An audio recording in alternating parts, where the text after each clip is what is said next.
If you think your vacation was a nightmare, wait till you see these vacations from hell. 3, 2, 1.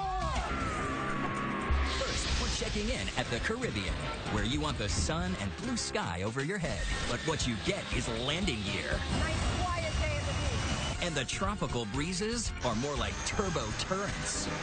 Blown away. But before you even get there, what can go wrong? You should assume that this bag is going to be handled in the worst way. Your luggage lost, found, stolen, and worse. And then here comes the really gross part, in the dirty panties. Ah, so you found someone else's underwear in your bag? Dirty laundry. And then, who's sitting next to you on the plane? From sexed up to taped up. All stars to amateurs. Who gets your vote for the passenger from hell?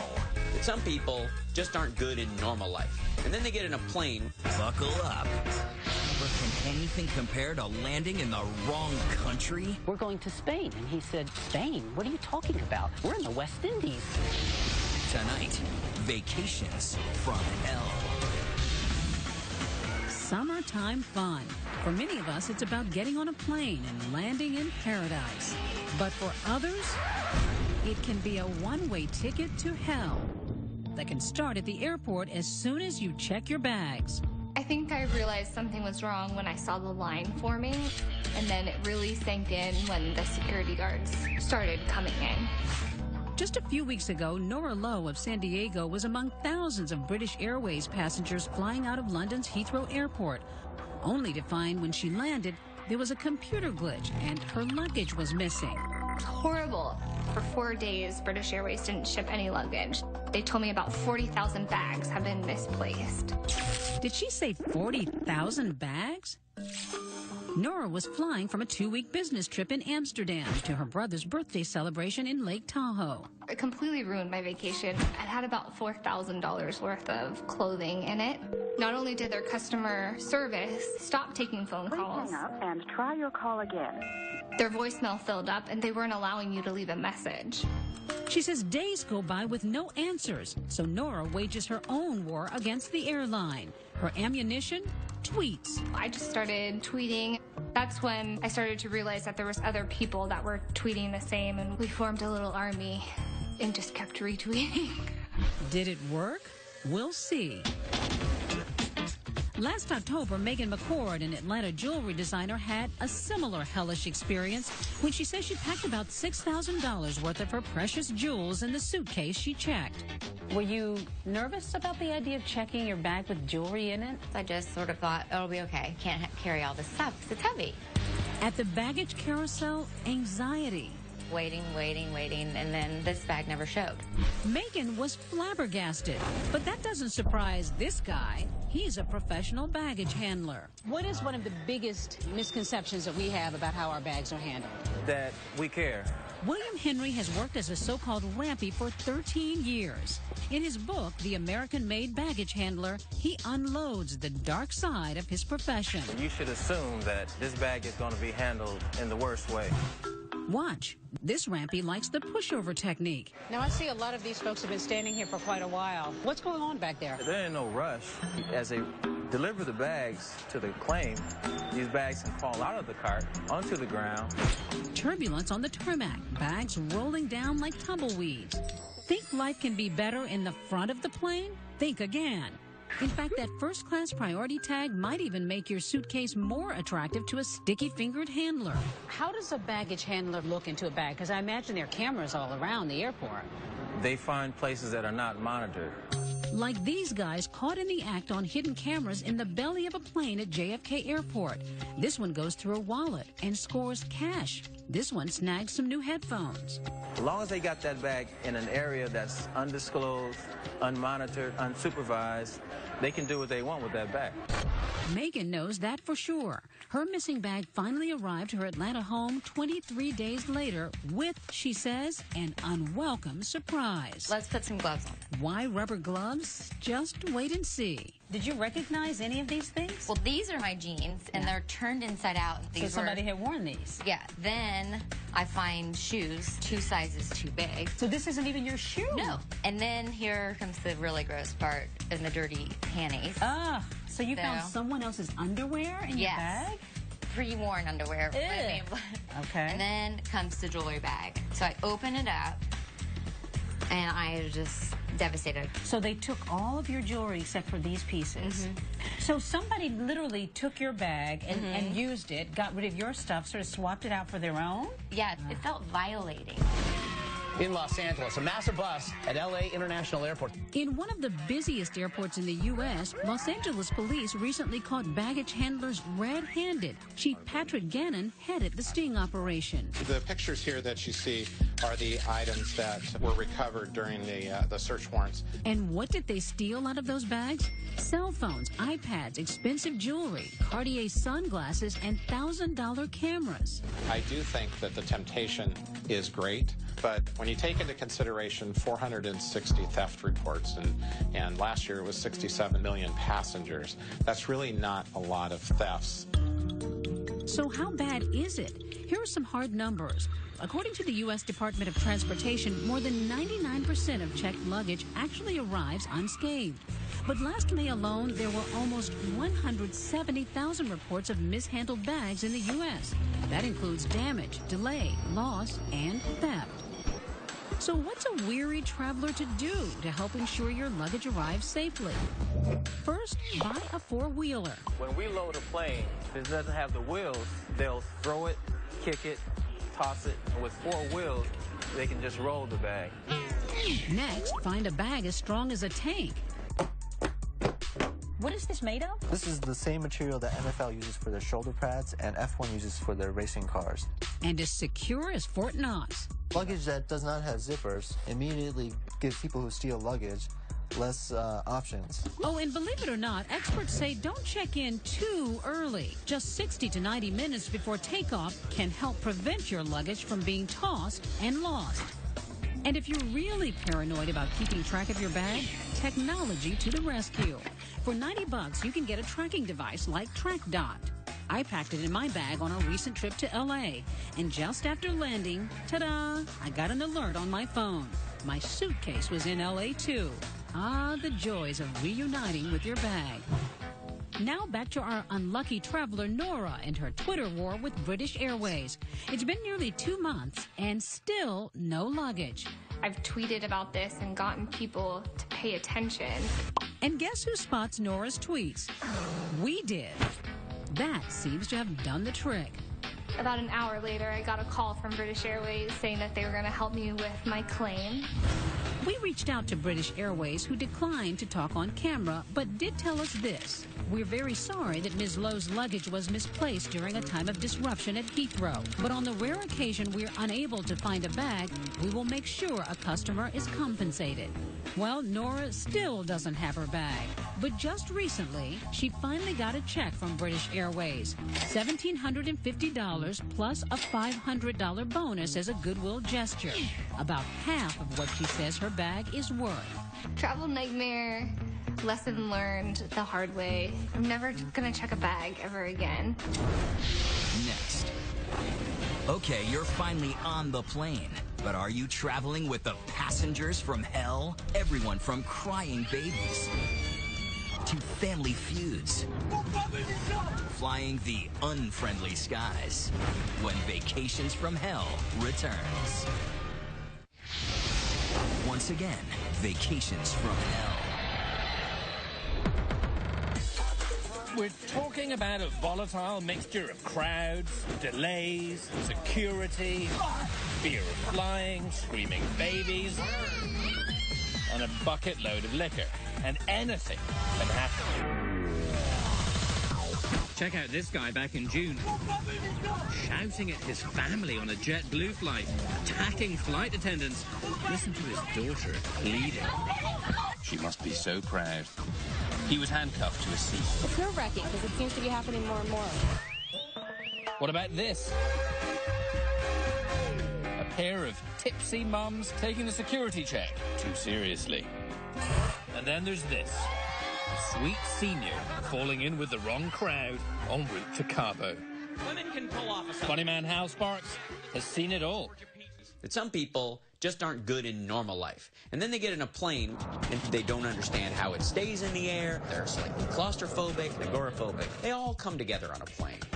Heather Poole is a flight attendant. You're on the front line. I'm the punching bag. She says it's a potential powder keg up there. You've got half a millimeter between the person sitting next to you, and there's 160 passengers in a flying tube at 30,000 feet. Now for a more buttoned-down perspective, Mary Schiavo, a former Inspector General for the Department of Transportation. Alcohol and aviation do not mix. She's now a lawyer who defends passengers accused of being unruly. Oh, look at that. She's talking, you know, Kristen Wiig on Bridesmaids. Ready to party! Earlier this month, a Dallas to Boston flight diverted to Nashville after a female passenger, not Kristen Wiig, actually ran towards the cockpit and attacked a flight attendant. There were 8,000 reports of disruptive passengers last year alone, and for our unscientific survey of the worst airline passengers, let's just start with the naughty nakeds. Full disclosure, I did, when I was stuck over Christmas one year, I met a girl in the airport and we pretended to be a couple so that we could get on a flight together. And by the end of the flight, we were. That's all I'm saying. Like this pair of strangers, fined nearly $5,000 for getting ridiculously friendly on a flight from Dallas to England. And it turns out they were each married to other people. Even more alarming, the solo nude. So imagine you're rolling the cart back, and you get to the last row, and there's a naked lady sitting in the row. But the great thing about her was she still had her seatbelt on. That's just unsanitary. Next, the biggest category, the belligerent boozers. Like our duct-taped man who apparently drank a bottle of duty-free liquor on a flight from Iceland to JFK and started screaming, "The plane is gonna crash!" So he was taped to his seat. Just listen to the moaning. 50 Shades of Plane. Those are the passengers who duct taped him. Did you see that? In-flight intoxication is such a problem in Russia that Russian lawmakers are thinking of banning people from carrying duty-free alcohol on board. Here's the catch, though. There is no law in Russia that would allow airlines to restrain, much less to punish, unruly customers. Since this RT News report aired, Russia's largest carrier came out in support of making boozy behavior on board a criminal offense. Earlier this year, Jenny Lauren, niece of Ralph and apparent passenger from hell, was fined $2,700 for allegedly getting drunk and air ragey. A flight attendant claims Lauren called her a fat, ugly, unhappy blonde. Lauren pled guilty, but later told the New York Post the allegations are all lies. She claims flight attendants threatened me. The law is very strict about alcohol up in the air. An airline cannot, by federal law, serve any passenger to the point of inebriation. Do you cut people off if you think they're too drunk? Of course, we have to. They might not know it. We have tricks. Their Jack and Coke might become a lot of Coke and very little Jack. It's fine if you get drunk and just pass out. No, it's not okay if you pass out. Something goes wrong in flight. We can't be taking 140 limp noodles by the ankles and pull them off the airplane. Remember Gerard Depardieu? Hello. The inexplicably attractive star of Green Card? Apparently after a glass or two he relieved himself, not in the traditional place, but in the aisle of a plane. He came clean on the BBC's Graham Norton show. Yes, I pee on the plane, yes. There you have it. These days, of course, bomb threats are also a reality, and they aren't funny. Watch a SWAT team storm a plane last month after a passenger said he wanted to blow up Canada, which kind of brings us to our next category, the scofflaws of the sky. Kicking it up a notch, a couple of months ago, this happened. Some gentleman just decided that he wanted us to visit the Lord today. He tried to open the emergency exit at 30,000 feet en route from Chicago to Sacramento. He was arrested after an emergency landing in Omaha, subdued by a fellow passenger until the law arrived. But still, it is little kids, raucous rugrats, who are by far considered the most unpopular passengers from hell. Even though I really never saw an air rage incident caused by a kid. And I've never seen a drunken, disorderly kid. they're just loud. They need to drive or have a plane for just babies. You know, you want to scream? Go ahead, get the screaming plane. Hello, this is Glozell. Glozell is a comedian, an internet star, and frequently furious flyer. Get on a plane where kids and everybody's like, oh, we understand, but I don't. So next time I take my kids home to Scotland, maybe I should take a boat? Next, could you be checking into a killer hotel? Literally? And we walk in and we find 2 more bodies. Suddenly you realize that room 225 is some sort of death trap. But is the killer still in the room with new guests checking in? Okay, get out of the room. Everybody get out of the room. When Vacations from Hell returns. We're back with more of Vacations from Hell.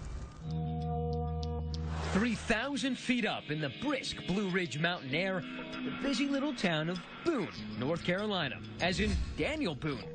He camped here, and 200 years later, the tourists are still coming. It's a college town. It's one of those things that's like a small community. Just about everybody knows everyone.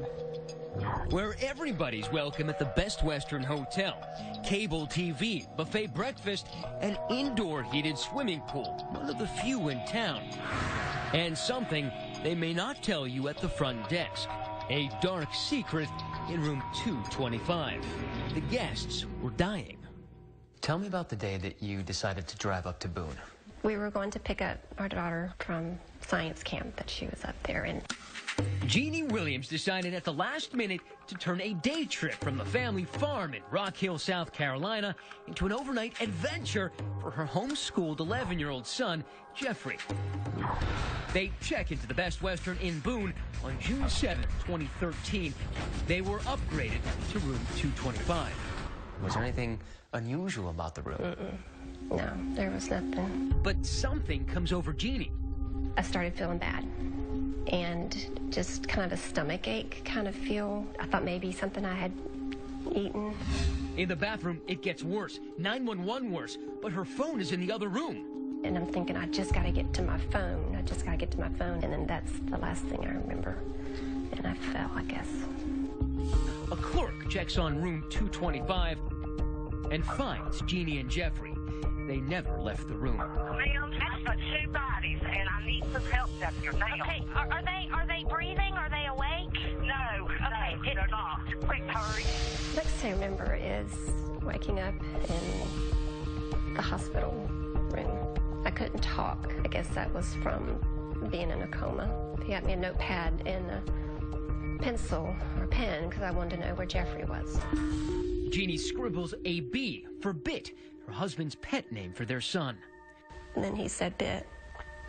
And that's when he told me that Jeffrey was with Jesus.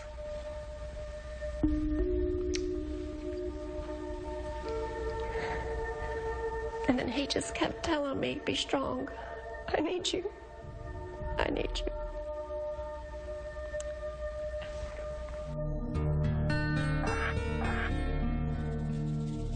How did Jeffrey die?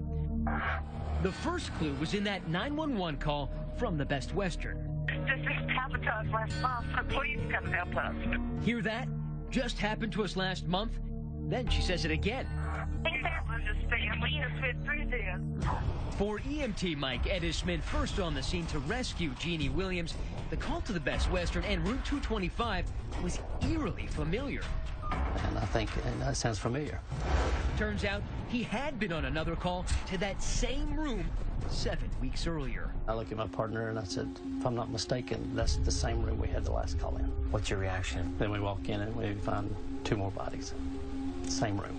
Suddenly you realize that room 225 is some sort of death trap. Yes. 4 bodies, same hotel room. Same hotel room. And then you start thinking, you know, something's going on. The first sign something was going on came 7 weeks before, back in April of 2013. Just like Jeannie and Jeffrey Williams, Daryl and Shirley Jenkins, a retired couple from Washington State, spent the night in room 225. When they didn't show up for breakfast, someone had gone to check on them, too. And when she opened the door, she found Shirley lying in the front entranceway near the bathroom, and Daryl was lying in the hot tub, and they were both dead. Hello. Hello. Tell me what's going on there. I just got in the room. There's two people. Neither one of them are breathing. Neither are breathing? No, ma'am. Damon Malater's company managed the hotel, which is not owned by Best Western. He says he heard it was something much more mundane.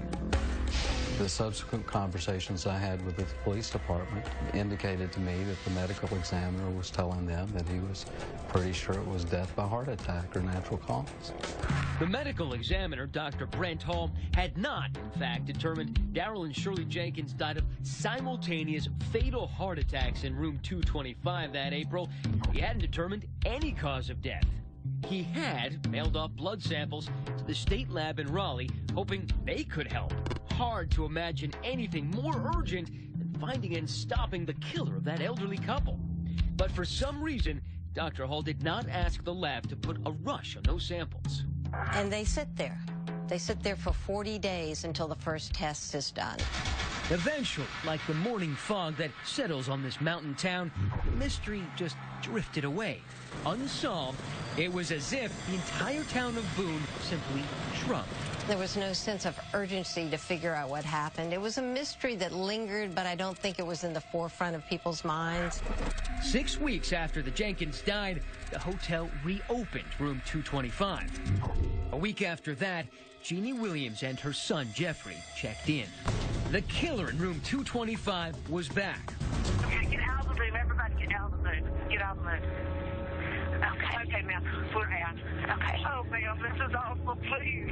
When we come back, the killer revealed, and the businessman who could go to prison.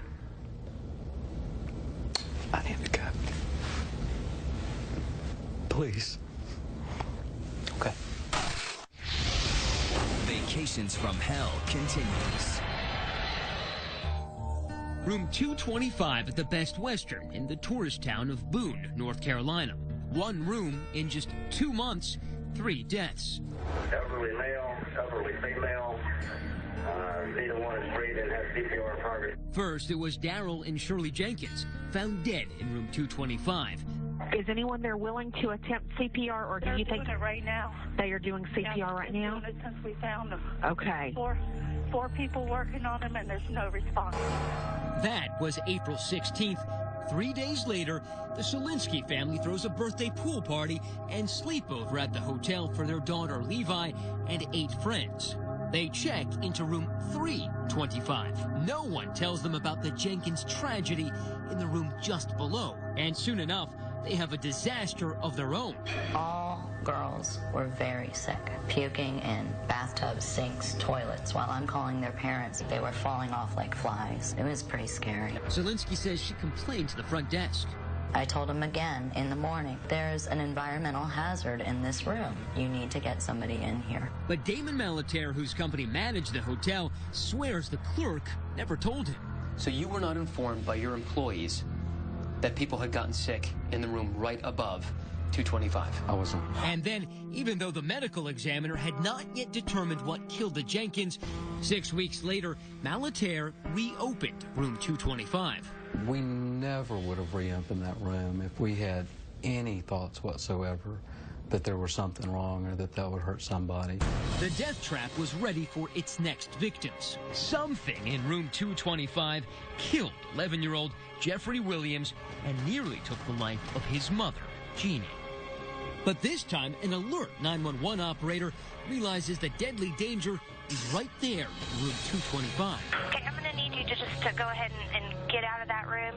Medicate. Okay, get out of the room. Everybody get out of the room. Get out of the room. First responders arrive. Their hazmat detectors go crazy. They follow a toxic trail downstairs, past the pool, and at last corner the killer. A faulty pool heater which generates carbon monoxide, an odorless, invisible, and deadly gas. The heater's exhaust pipe was supposed to conduct the carbon monoxide safely outside. But hidden under a drop ceiling, right under room 225, state investigators find the pipe is busted, full of holes, propped up with a VHS cassette tape and a hotel ice bucket, spewing poison gas into the room above. Malater, the manager, says he knew nothing of these problems. Attorney Chad Petit says soon after the Jenkins were killed, their family warned the Best Western that they suspected carbon monoxide was to blame. That was before Jeffrey died. So they were warned before Jeffrey died that there could be a carbon monoxide problem. Absolutely. By the family of people who had just been killed in that same room, and they didn't do anything about it. Apparently, if they did, it wasn't enough. The hotel manager at that time says authorities never mentioned carbon monoxide. And just this week, 2020 obtained a report by North Carolina State Licensing Authority that reveals that over the course of a decade, contractors and town inspectors missed multiple clues that may have prevented the deaths of all 3 victims. Do you feel any responsibility for what happened? I don't believe that anybody in any way involved, whether it be the authorities or the contractors or my employees or myself, should go to bed tonight and not feel responsibility. But what you're saying is that doesn't mean you're criminally culpable. I would never willfully hurt a guest if I knew that I could keep that from happening. The most outrageous failure of all? The state tells 2020 it sent Shirley Jenkins' toxicology report showing she'd been killed by carbon monoxide to medical examiner Brent Hall on June 3rd, in plenty of time to save a little boy's life. Jeffrey Williams would not check in for another 4 days, but not a peep from Dr. Brent Hall, not a single warning. Is it possible that had the medical examiner who had the report, the autopsy, saying that it was carbon monoxide poisoning that had killed the Jenkins in the same room in which Jeffrey Williams was staying, and he had delivered that report to the hotel or the police, Jeffrey might still be alive? I absolutely agree with that. We went to Dr. Hall's office where a receptionist was unreceptive. Hi there. Yes, ma'am. I'm Matt Gutman from ABC News. Hi. Okay, I'm not interested. Thank you. Hall has resigned as the medical examiner. In January, a grand jury handed up indictments in the case, 3 counts of involuntary manslaughter and aggravated assault for Jeannie Williams' injuries.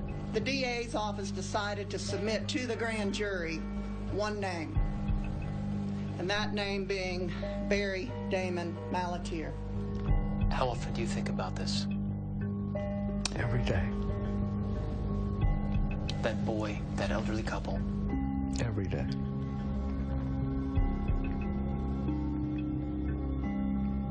I need to go. Unlike smoke detectors, there is no federal requirement for carbon monoxide detectors in hotel rooms. Some states, now including North Carolina, do require them. Pennsylvania does not. That's where another Best Western hotel pool heater malfunctioned over the weekend, coughing carbon monoxide into the rooms. 200 people were evacuated, 28 of them sent to area hospitals. So, turning grief into good works, the Williams family created jeffreysfoundation.org to raise awareness about carbon monoxide poisoning. And it's very simple. Carbon monoxide detectors are cheap in the grand scheme of life. Next. Extreme vacations or just extreme craziness? From arch swinging to water slides to skydiving that almost became sky dying. And I literally looked up and said, this is what a dead person sees. We're strapping you in to see how he lived to tell when Vacations from Hell returns. Once again, Vacations from Hell. 3, 2, 1. Sometimes on summer vacations, people go crazy. Oh my God. Earlier this month, these guys turned a trip downstream into this crazy stunt. In June, these guys decided it was a perfect day to jump off these cliffs into that raging current below. In July, I was in Kansas City for the opening of the world's largest water slide. And out in Utah, so many people are taking a death-defying leap to swing off of this natural arch that the feds just announced they're considering making it illegal. Most of us will never do these things. But skydiving, that's another story. Even former President George Bush Sr. does it. He celebrated his 85th birthday skydiving 5 summers ago. And was back out there again this June for his 90th. Oh, yeah. Skydiving is such a thrill, people jump over 3 million times a year. What could possibly turn that euphoria from the heavens into a vacation from hell story? Do you have any inkling that anything was going wrong or could have gone wrong? No. Craig Stapleton knows he wasn't on vacation, but his day started out like he was, without a care in the world. We're ready. When he got into the plane last year, this champion skydiver already had 7,000 jumps under his chute. Craig leapt out full of confidence from the usual 8,000 feet. The plan was to do a jump like this, unfurling an American flag with his teammates in the sky above Lodi, California. But maybe a minute into the plunge, the plan goes horribly wrong. I know I'm in serious trouble. This is actual video of the jump. At 5,000 feet, his lines are tangled with the flag, his parachute useless. 3 or 4 seconds into the whole malfunction, I knew I was a dead man. I can't see the ground coming at me because it's still too far away, but I can hear the wind, and it's not good news. At that point, we're probably doing 60 or 70 miles an hour straight at the ground, helicoptering around. So the chances were, as you're falling towards the ground, that you were going to die. I really felt I was on my last moments. Spinning out of control, hurtling at the earth. You got to fight down the panic of, this is it. I mean, your brain starts banging through ideas right now. What have you got to do? What do you got to do? What do you got to do? And as I got lower and lower, I was really thinking about my teammates, my family, what I was going to miss out on. At 4,000 feet, the only hope left is reserve parachute. And I pull the reserve, the parachute comes out. You can see the reserve parachute on this shot.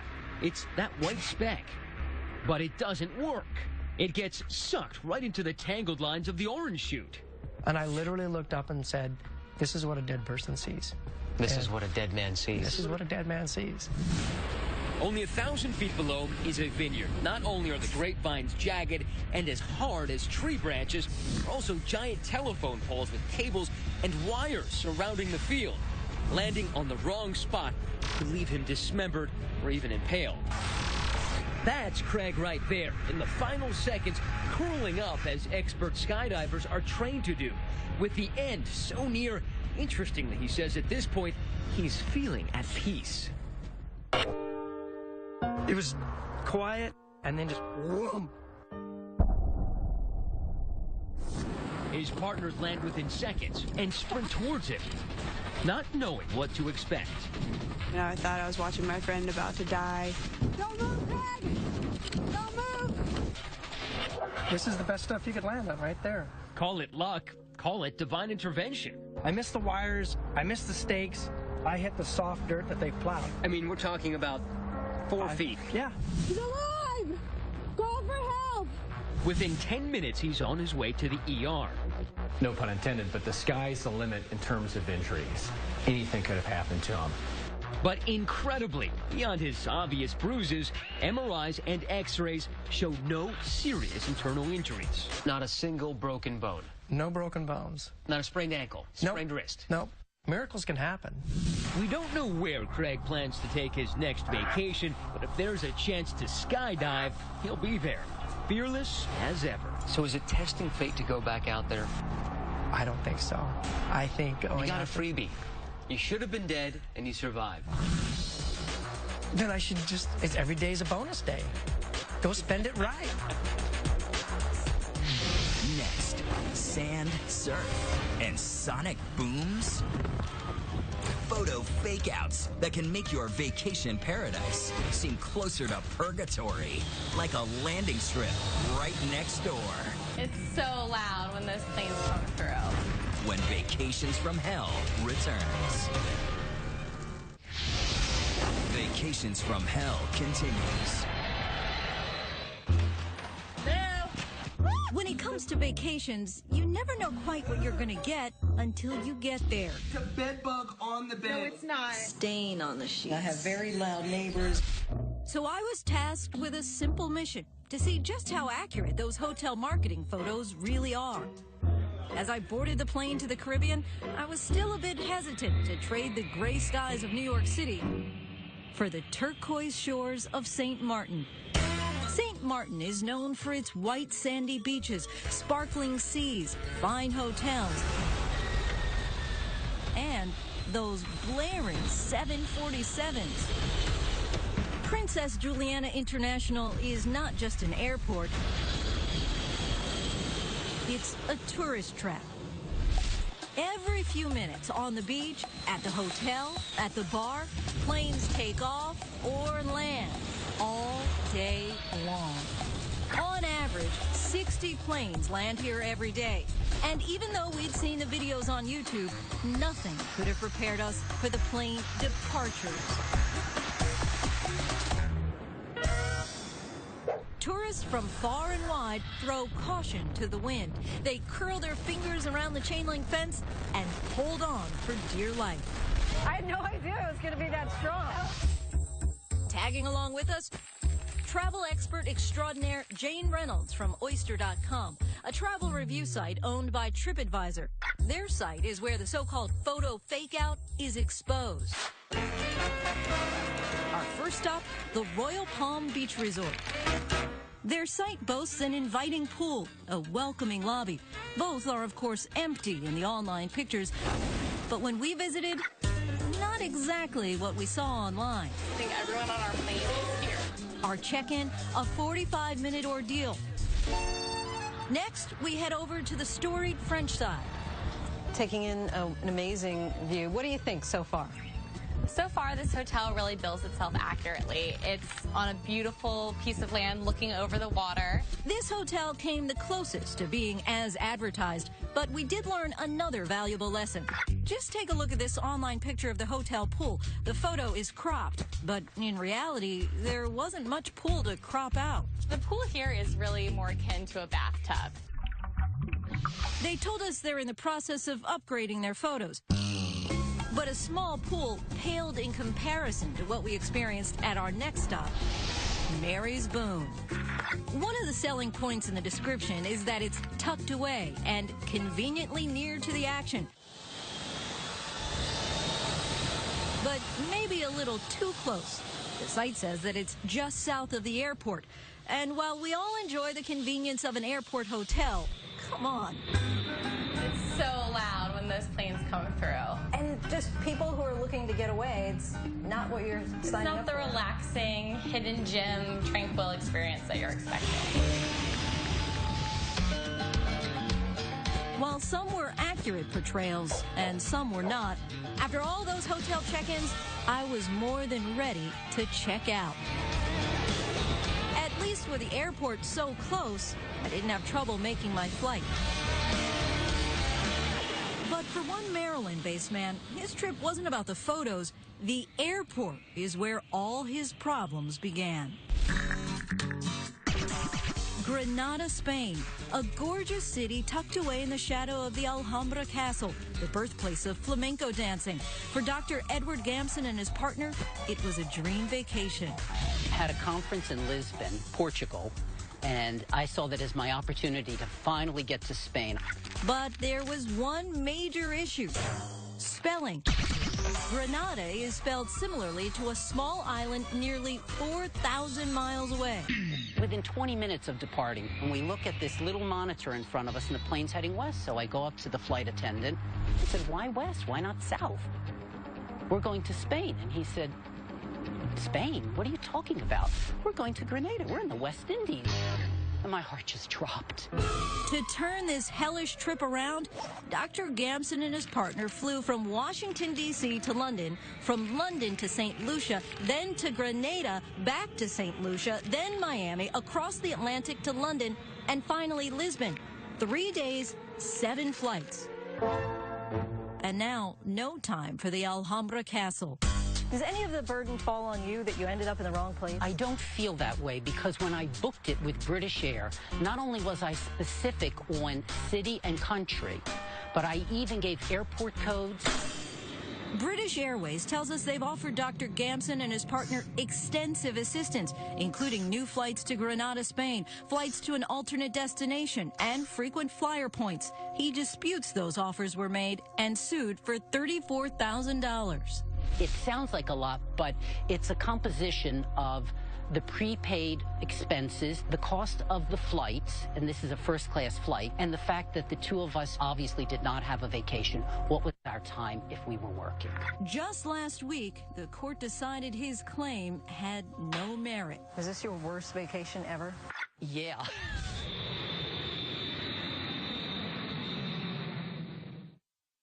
Everything that kills me makes me feel alive.